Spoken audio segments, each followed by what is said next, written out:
à tous et bienvenue dans un café presse marqué par l'effroyable attentat survenu vendredi en France, dans lequel le professeur d'histoire géo Samuel Paty, 47 ans, a été décapité à proximité de son établissement.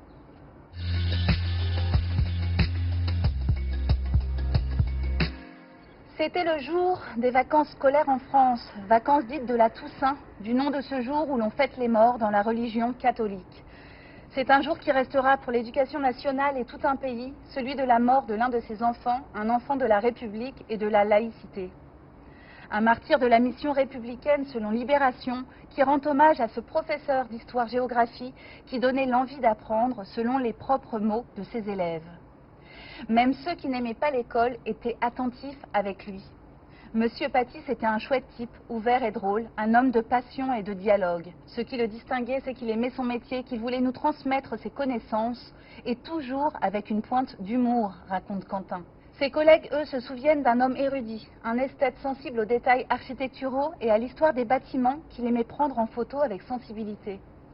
Les habitants de son quartier gardent en mémoire l'image d'un homme discret et poli qui s'occupait seul de son petit garçon de 5 ans depuis quelques mois. Tout au long du week-end, les hommages se sont multipliés partout en France et avec eux, ces petites pancartes noires aux lettres grises et blanches dont parle Libération. La presse se fait écho de cette unité nationale, tous Samuel, des citoyens debout, tous debout face au terrorisme, la France se lève face à la barbarie, l'émotion nationale, l'appel à la résistance.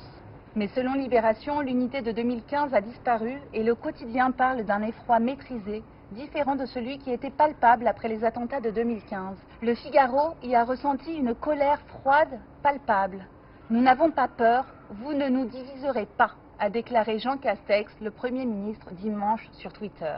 Mais à l'intérieur des rassemblements ou de nos quotidiens, des dissonances viennent émailler ce tableau d'unité. Bruno Retailleau, sénateur Les Républicains, s'est désespéré de trop d'attaques sans vraie riposte, trop de marches suivies de trop de recul et n'a pas rejoint le rassemblement parisien. Cette fois, comme le souligne Le Figaro, Jean-Luc Mélenchon a dénoncé sans détour le terrorisme islamiste qui a de nouveau frappé la France. Selon le quotidien de droite, en citant la nature de l'agresseur, Jean-Luc Mélenchon a, je cite, voulu tordre le cou à ses détracteurs.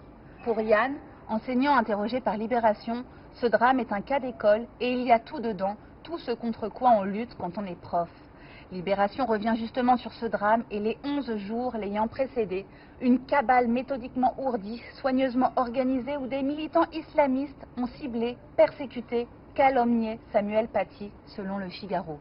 Si Samuel Paty a payé de sa vie le droit de parler de liberté à l'école, Le Figaro rappelle, et c'est terrible, que d'après un sondage récent, 40% des enseignants et 50% en zone d'éducation prioritaire reconnaissent s'auto-censurer.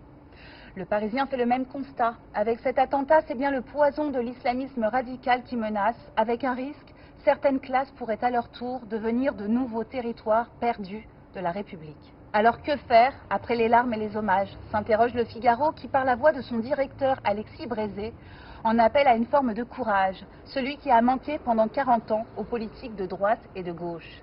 Le courage de Zineb El Razaoui, de RIS et de bien d'autres qui, en dépit de menaces, continuent, sous protection policière permanente, de clamer haut et fort leur refus de l'islam politique. Le courage de ces professeurs qui, dans 15 jours, vont devoir reprendre le chemin de l'école et trouver les mots. Le courage de Samuel Paty, qui l'a payé de sa vie.